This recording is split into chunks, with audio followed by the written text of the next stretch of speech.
Ecobici y HSBC, la red con más de 22 millones de viajes en 2024 y muy pronto más cerca de ti, presenta Lo que hay que saber. Los candidatos judiciales batallan en campaña. También Mexicana mejora su servicio, pero vuela con pocos pasajeros. Y el gusano barrenador desata una crisis en las exportaciones de ganado. Es martes 20 de mayo, yo soy Gonzalo Soto y esto es Expansión Daily. Esto es Expansión Daily. Lo que hay que saber. Lo importante del día con los editores de Expansión. Expansión Daily. Lo que hay que saber. Bienvenidos. Bienvenidos y bienvenidas a un episodio más de Expansión Daily. Activen las notificaciones de este podcast para que estén muy pero muy bien informados. Hoy está conmigo Suara de Luna, reportera de empresas en Expansión. Buenos días, Suara. Buenos días, Gonzalo. Qué gusto estar aquí martes caluroso, oye. Mucho calor. Me empiezo a desesperar, me empiezo a poner de malas por esta situación. Pero bueno, es lo que es y no por eso vamos a arrancar con esta mala nota. Pero de acuerdo con el monitor de sequía de México, ya más de 70 municipios presentan pues una situación de sequía extrema. Sonora encabeza los niveles más altos de este problema. Ya hay un impacto muy relevante en los productores agrícolas que ya consideran dejar sus tierras y bueno, también se ha limitado la capacidad de nuestro país para cumplir con el suministro de agua pactado con Estados Unidos en el ya muy mencionado en este podcast Tratado de 1944, algo a lo que la presidenta Claudia Sheinbaum se comprometió hace apenas un mes, no más de un mes, con el gobierno de Estados Unidos. Una situación muy grave que ya lo hemos platicado también, año con año se repite y bueno, esta época de calor ha sido particularmente agresiva con estos municipios que ya les mencionamos, 70 por lo menos, con una situación extrema. Pero bueno, quienes también tienen una situación extrema o los están llevando al límite de alguna forma es a los candidatos a puestos del Poder Judicial. Recordemos que el próximo 1 de junio tenemos estos comicios judiciales y bueno, este proceso sacó de sus oficinas, de los escritorios, a miles de litigantes y juzgadores que su chamba era completa y absolutamente otra. Y ahora pues andan por la calle practicando el arte de tocar puertas, de sonreír cuando no quieren hacerlo, de andar estrechando todas las manos del mundo y sobre todo el noble arte que han dominado nuestros políticos de toda la vida, prometer porque eso no empobrece, Suara. Así es, Gonzalo, y que a ver, esta reforma judicial ha dado de qué hablar desde antes, durante y seguramente va a ser después también que vamos a tener para mucho tiempo y que a ver, en este texto de nuestra compañera Karina García justamente nos plasma ya todo lo que ha sucedido en torno a ello, porque a ver, a estas alturas de la campaña los candidatos ya sufrieron desencantos, ¿no? Porque la mayoría de las personas no aceptan ni un volante o lo toma o lo tira y algunos pues ya aceptaron la pega de carteles en sus casas, pero sin firmar de autorizado, ¿no? Ninguno compromete su voto y no falta, pues ya sabes, que algún vecino que les reclama el actuar del Poder Judicial. De nuevo, estamos hablando de abogados en la gran mayoría de los casos, gente que escogió una carrera judicial para no tener que enfrentarse a una elección popular. Bueno, eso ha cambiado en nuestro país de manera inédita en el mundo y entonces vemos a estos candidatos, sobre todo en este recorrido que hizo Karina por Iztapalapa con algunos de estos aspirantes a puestos del Poder Judicial, los vemos batallar en serio porque de nuevo esta no era su obligación. El carisma no forma parte de un requisito, no formaba parte del requisito para formar parte del Poder Judicial, más bien eran otros los elementos que se necesitan o que se necesitaban por lo menos antes de la reforma. Y bueno, por ejemplo, Rafael Inti Castillo Cerrato, abanderado a magistrado en materia penal de la Ciudad de México, visitó el Distrito Judicial número 8 como parte de su campaña. Esto está en los límites de Iztapalapa y Tláhuac. Y por ejemplo, prácticamente todas las personas con las que se habla sabe que el 1 de junio habrá una elección, pero ninguno le atina de entrada al número de boletas que van a recibir en su casilla. Vaya sorpresa que se van a llevar, nos vamos a llevar todos. Hay algunos que dicen que son 4, que son 6. En total, la verdad es que, o en general, los candidatos se topan incluso con este tipo de desconocimiento de, bueno, tú estás, él es el candidato y bueno, ¿en qué plantilla estás? ¿O en qué boleta vas a estar? ¿A quién le metiste gol para votar por ti? O sea, es una cosa muy extraña. Y es que, a ver, es muy curioso la situación que se está dando porque muchas personas sí acceden a abrir la puerta, platican con el candidato, con la candidata, pero en realidad ninguno está garantizando su voto. Y no todos garantizan ni siquiera que van a ir a votar, ¿no? Y es que una veintena de las casas visitadas, solo en 2 se tiene la certeza de ir a las urnas y en un domicilio expresan dudas. O sea, sí hay dudas en torno a esto, Gonzalo. ¿Sabes qué es lo peor, mi querida Suara?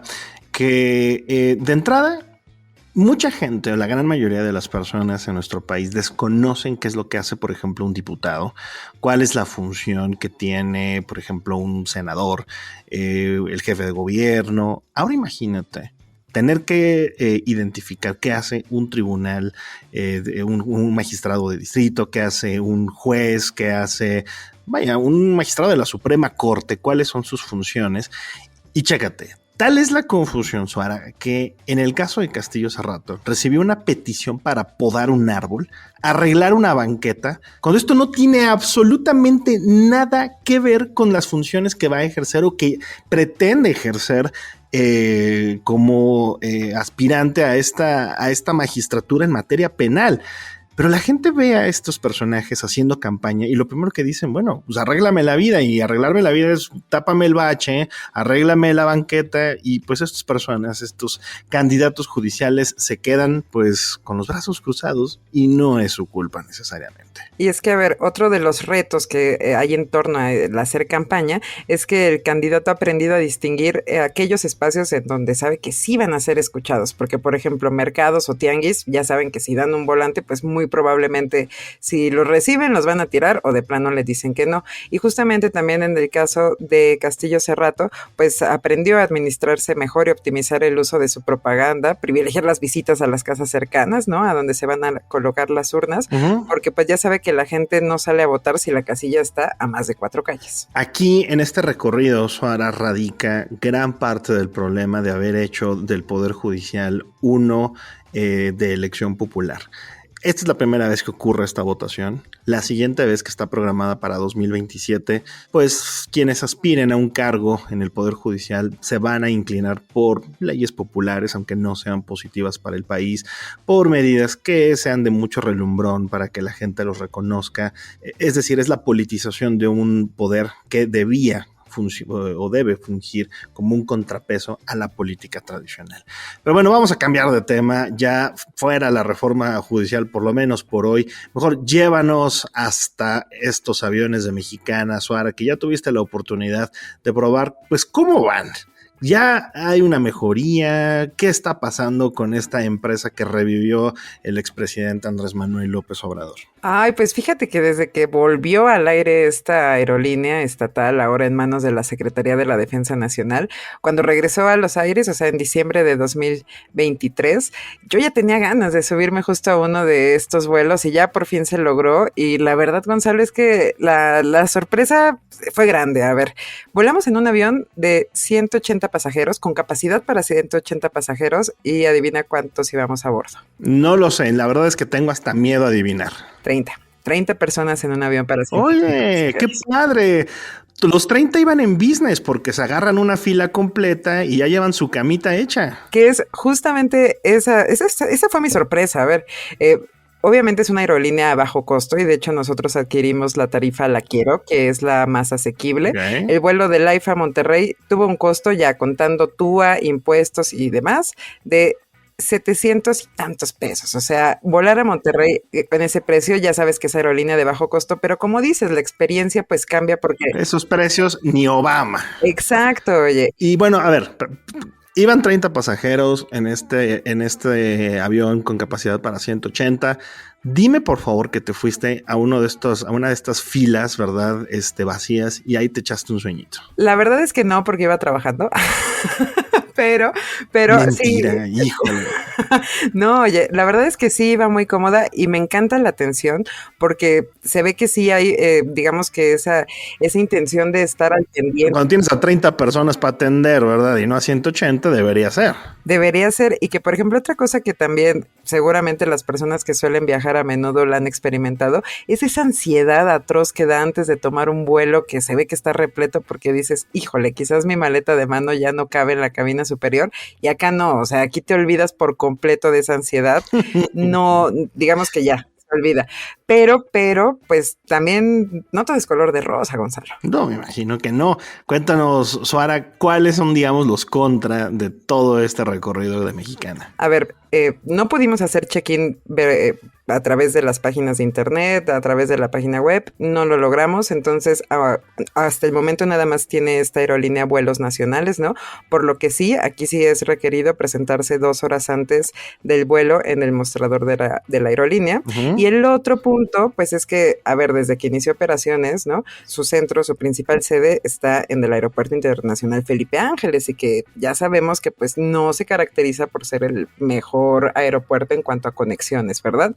Entonces, por ejemplo, en nuestro caso, que te decía que nuestro vuelo costó 700 y tantos, el taxi de nuestras oficinas ahí en Constituyentes a Laifa salió en un precio muy similar. Entonces, pues creo que estos son aspectos a evaluar. Sí, a ver, el tema del aeropuerto creo que va aparte. El caso aquí en particular de Mexicana es, pues, digo, qué privilegio, entre comillas, el poder recibir una atención mucho más personalizada, el ir en un avión donde, pues sí, una vez que despegas, una vez que se apaga el foquito para ponerte el cinturón de seguridad, para ponerte o para quedarte sentado, puedes moverte, puedes hacer tienes mucha más libertad que un vuelo completamente lleno de alguna otra aerolínea. Así es, y que también otro punto a favor, los alimentos son más económicos que en cualquier aerolínea, eso sí. Entonces, pues la verdad es que vamos a seguir al pendiente de esta porque, a ver, en lo que va del año, la Aerolínea Estatal Mexicana de Aviación ha transportado a más de 81,000 pasajeros, lo que si bien significó un incremento de 50% frente a las cifras del año pasado.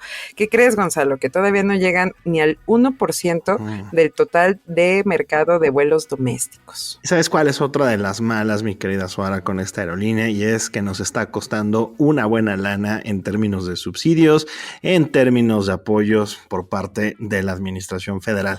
Pero bueno, no podemos irnos a la siguiente nota sin recomendarles el episodio de esta semana de Cuéntame de Economía, en el que se habló de la obsesión de Trump, las autopartes, y sí, también ahí estuvo Suara en este episodio junto con Ivette Rodríguez y Alberto Bustamante, un experto en temas del sector automotor. Les dejamos la liga en la descripción para que se lo echen terminando este daily. Vayan a darle play también a nuestro podcast hermano Cuéntame de Economía. Y bueno, hace un par de años más o menos, no, el año pasado nuestra productora Mónica nos habló de la crisis que podía venir del gusano barrenador. La verdad es que no le creímos, no le hicimos caso, porque decíamos, bueno, ¿y ya por qué sabe de esas cosas? Resulta que creó sus prácticas profesionales o su servicio social en la Semarnat y nos decía, el gusano barrenador es una crisis tremenda. Bueno, pasaron los meses y ahora estamos viendo este impacto de manera significativa que está teniendo, sobre todo en el ganado, Suara. Oye, sí, que a ver, quienes han visto las fotos, es algo, vaya, las fotos son bastante fuertes de lo que causa este gusano barrenador. Y a ver, el Servicio Nacional de Sanidad, Inocuidad y Calidad Agroalimentaria estima que un nuevo brote ya podría costar hasta $830 millones, Gonzalo. Sí, a ver, durante más de 3 décadas no hubo un solo caso registrado de este parásito que se alimenta de carne viva en animales infectados. Es una cosa espeluznante, pero bueno, reapareció en noviembre del año pasado y según el Servicio de Inspección de Sanidad Animal y Vegetal de Estados Unidos, ya más de 1,400 animales han sido identificados con esta infección desde ese momento. Solo en el primer cierre, digamos, tras la detección del brote, se interrumpió el envío de aproximadamente 100 167,000 cabezas de ganado con un valor estimado en $160 millones desde Estados Unidos. Entonces, vaya, de acuerdo con el Consejo Mexicano de la Carne, este es un asunto muy delicado. Así es, y nuestra compañera Mara Echeverría platicó con Macarena Hernández, directora general del Consejo Mexicano de la Carne, quien le explicó que ambos gobiernos, el mexicano y el estadounidense, ya están trabajando en nuevos protocolos para evitar una expansión de esta plaga que sí, oye, la verdad es que, o sea, si tú ves las fotos, parecen de una película de terror, oye, o no sé, sacados de una película de ciencia ficción o algo así, pero sí es impresionante. Hay que escuchar a Mónica ya cuando nos diga, cuidado con las plagas, ya te vamos a hacer caso, Mon, gracias. La verdad, insisto, o sea, a ver, escuchábamos el gusano barrenador, no era en ese momento una gran crisis, en este momento lo es, y bueno, ya como parte de las medidas para contener el brote actual, se ha comenzado a liberar moscas estériles en algunas zonas estratégicas del sur de México y en Centroamérica para interrumpir el ciclo reproductivo de la mosca portadora de la plaga. Gobiernos de tanto de Estados Unidos como de México y algunos en Centroamérica también ya trabajan en un proceso de regionalización para aplicar protocolos específicos en las zonas más afectadas. Bueno, en términos generales es un caso a seguir porque, como ya mencionabas tú, esa cifra de los 800 y pico millones de dólares ya es bastante el daño para muchos de los productores. Y bueno, ¿a quién? Digo, a nadie vamos a engañar. Ningún estudiante de México engaña ya a sus profesores con eso de que no utilizan la inteligencia artificial. La realidad es que forma parte ya de nuestra vida diaria de alguna u otra forma. Sin embargo, muy interesante, en México los estudiantes no quieren depender de ella. Oye, Gonzalo, pero si te soy sincera, yo la verdad es que no ocuparía inteligencia artificial. Aunque no me creas, yo a estas alturas, si fuera estudiante, la verdad es que no la utilizaría, ¿eh? Te soy muy sincera, te hablo con el corazón en la mano. No te creo. Es en serio. No te creo, Suara. Siento que es un bot la que me está diciendo esto, porque, a ver, mira.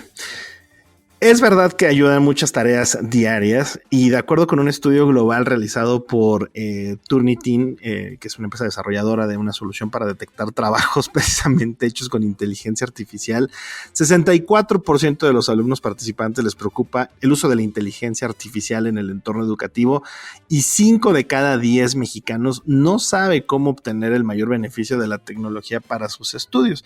Entonces, bueno, te concedo que todavía estamos en un proceso de aprendizaje de las nuevas herramientas de IA. Y a ver, Gonzalo, otro dato revelador es que el 85% de los encuestados en México ya se siente optimista sobre el impacto de la inteligencia artificial que está teniendo en la educación. Y es que de acuerdo con Belén Correa, directora de Turnitin, apunta que el entorno educativo es consciente de que se necesita hacer más para realmente sacarle todo el provecho posible en el salón de clases. Y a ver, ¿tú estás a favor o en contra de la inteligencia artificial? ¿Tú qué dirías, Gonzalo? ¿Pasa la inteligencia, pasa la IA aquí a esta sala de estudios o no? Ya a estas alturas lo que yo opine sale completamente sobrando porque la realidad es que ya está presente. Como cualquier otra tecnología, más bien lo que debemos hacer en este momento, uno es aprender a regularla de manera correcta y dos, integrarla de manera positiva en los procesos educativos. Creo que es un cambio de paradigma muy relevante, sobre todo en materia de educación. Creo que va a facilitar muchísimo las labores de conocimiento de los alumnos. Sin embargo, también existe la probabilidad de que sustituya algunas otras habilidades que son propias de los procesos pedagógicos en las escuelas. Entonces, ahora sí que es un asunto de saber utilizarla de manera positiva. No estoy tan esperanzado porque en el pasado hemos visto cómo absolutamente todas las otras herramientas pues no necesariamente las hemos integrado de manera eficiente a las aulas. ¿Tú qué dices, Suara? Ay, pues mira, yo la verdad es que a veces, aunque soy joven, soy un poco paranoica con el uso excesivo de la tecnología, no sé por qué, pero creo que a estas alturas sí, pues si no puedes contra el enemigo, únetele. Y que, por ejemplo, es muy interesante la opinión de Francis Pujol, profesor de Economía y Liderazgo en la Universidad de Navarra, España, quien considera que la clave detrás del uso óptimo de la inteligencia artificial en las aulas no está en los resultados, sino en las tareas y en los procesos que éstas implican aplican para llegar a un objetivo. O sea, que es justo de, a ver, ¿de qué manera la utilizamos para hacer la vida más llevadera? Creo que por ahí iría el sentido idóneo de la inteligencia artificial. Te aseguro que cualquier niño, cualquier joven va a aprender mucho más de la inteligencia artificial, de la independencia de México, de lo que tú y yo lo hicimos con las monografías de la papelería. Eso es una realidad. Pero vaya, hay otros procesos que tienen que ver más bien con el desarrollo de otras habilidades, sobre todo pues capacidades de abstracción, capacidades de análisis, capacidades lógico-matemáticas, que eso solamente lo vamos a poder desarrollar con otro tipo de métodos. Pero bueno, vámonos ya con la última información, porque también tiene que ver con tecnología, pero con un tono muy positivo. Aunque a veces parezca, no todo está perdido. Y bueno, Suara, Grupo Modelo apuesta en estos momentos por semillas más eficientes para lidiar con la sequía.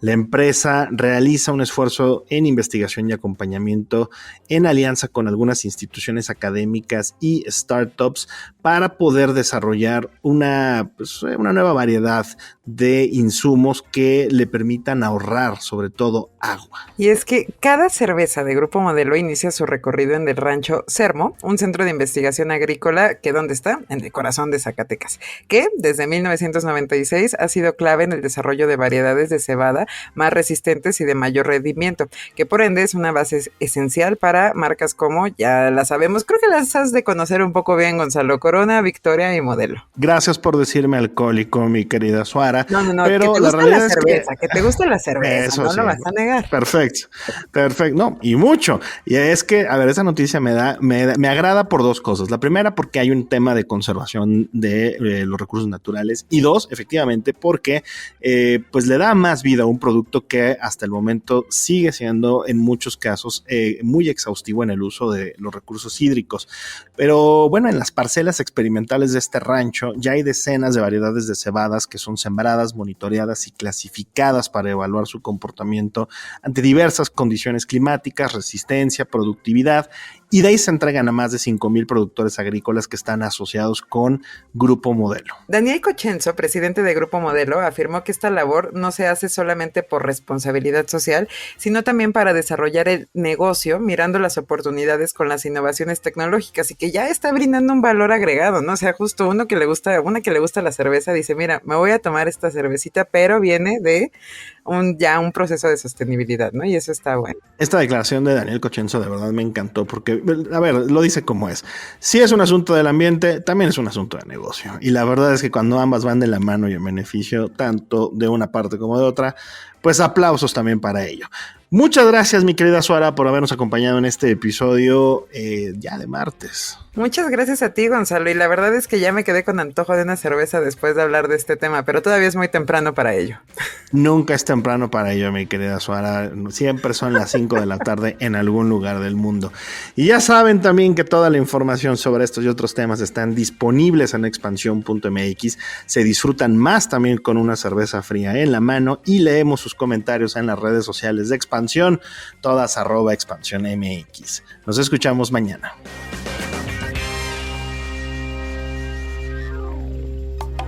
Expansión Daily. Escucha un nuevo episodio lunes a viernes a partir de las 6 de la mañana. Expansión Daily es un podcast de Expansión. Este episodio llega a ti gracias a rss.com, el podcasting hecho simple. Ecobici y HSBC, la red con más de 22 millones de viajes en 2024 y muy pronto más cerca de ti, presentó.